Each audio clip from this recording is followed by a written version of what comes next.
This video takes you through upgrading from Wavelink Avalanche 5.3.1 to Avalanche 6.0.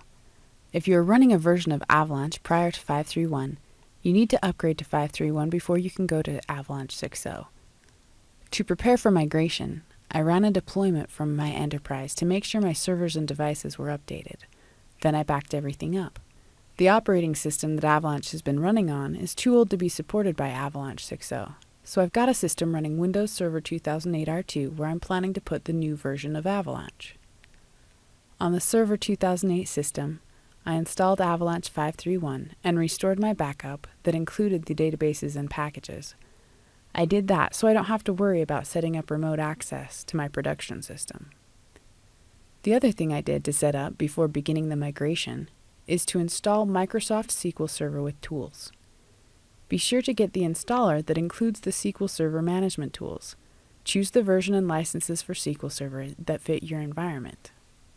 So here you can see the copy of 5.3.1 with my navigation tree, profiles, and devices all ready to go. Double-click the Avalanche 6.0 installer to begin the upgrade process.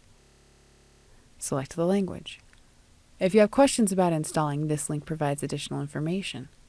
I'm going to use the default installation directory, but if you want Avalanche stored somewhere else, click Browse.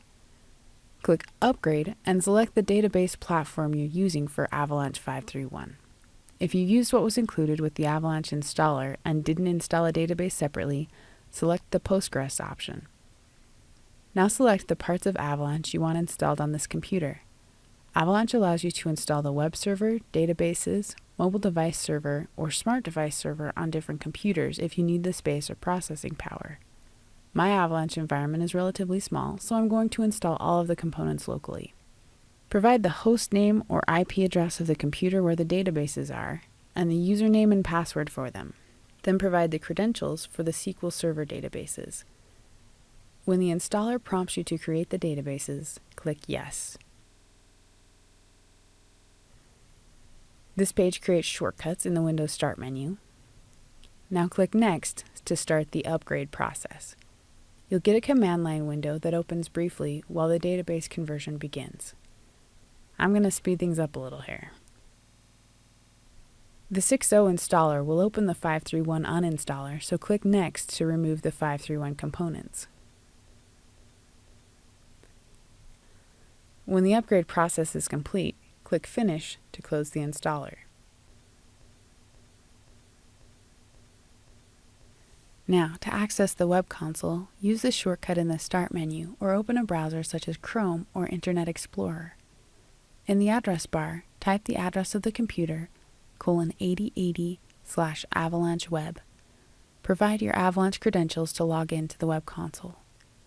Your users, navigation tree, and profiles have all been migrated to the new system. In the navigation tree, server locations have been converted into regions, and group locations have been converted into folders. The mobile device server that was upgraded was moved to the unassigned server location, so you'll need to move it to the region where it belongs. Device records don't get migrated, so the devices will show up when they check in with the new server. To point devices to the new Avalanche device server, log into the 5.3 production system and use a mobile device profile to provision the devices with the new server address. When the devices receive the profile, they'll check into the new server and show up in your inventory panel. Avalanche lets you use SSL certificates to secure connections for the web console and the smart device server.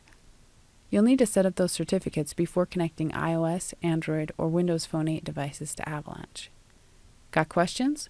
Check the Avalanche help or the Wavelink Community.